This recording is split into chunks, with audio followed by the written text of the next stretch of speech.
Hi, my name is Ezra Teneri, and you're listening to the Over the Moon podcast. Today we're going to dive into pottery throughout history and take a look at some of my favorite styles. We're going to start with pottery from the Mycenaean civilization, which started in 1050 BCE and ended in 1050 BCE. Mycenaean wares typically display stylized representations of marine and plant life and show a fondness for minimalistic linear designs, a trend which would go on to influence the earlier pottery of archaic and classical Greece from the 9th century BCE.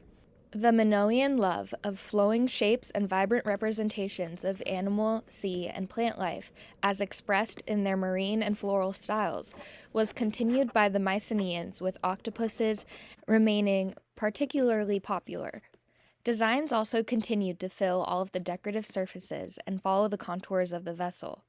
Gradually, though, representations became more stylistic and more symmetrical, with not all of the decorative space filled, leaving significant blanks, something rarely seen in Minoan pottery. Descriptions of plants such as lilies, palms, and ivy became more monumental, evolving into commonly employed motifs that were reserved principally for large jars. Over time, Mycenaean pottery decoration continued to become more and more abstract, to the point where it was sometimes difficult to identify the original subject.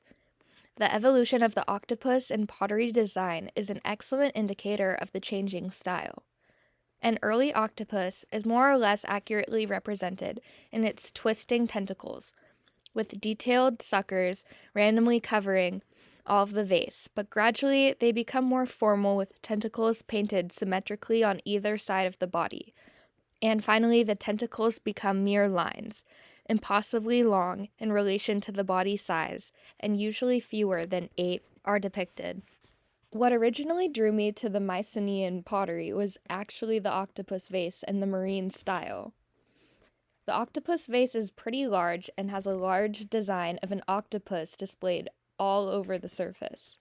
This vase was found at a wealthy site on the far east coast of Crete, and it's the perfect example of the elite Minoan ceramic manufacture. It's about 10 inches high, wheel-made, hand-painted, and it was meant to hold a valuable liquid, perhaps oil of some kind. Using dark slip on the surface of the clay, the Minoan painter of this vessel filled the center with a charming octopus, swimming diagonally, with tentacles extended out to the full perimeter of the flask, and wide eyes that stare out at the viewer with an almost cartoon-like friendliness. Around this creature's limbs, we find sea urchins, coral, and triton shells. No empty space is left unfilled, lending a sense of writhing energy to the overall composition. Marine-style pottery, of which this vessel is a prime example, is regarded as the pinnacle of Minoan pottery production, specifically for the LMI period around 1400 BCE. Those who believe hands, that is, specific artists, can be identified in the painting of Bronze Age pottery, have identified this vessel as the work of the marine-style master, who worked at the site where it was discovered. The era of marine-style pottery coincided with a period during which the Minoans' trade networks spanned widely across the Mediterranean, from Crete to Cyprus to mainland Greece and Egypt. Some have connected this seafaring skill to the popularity of marine-style pottery.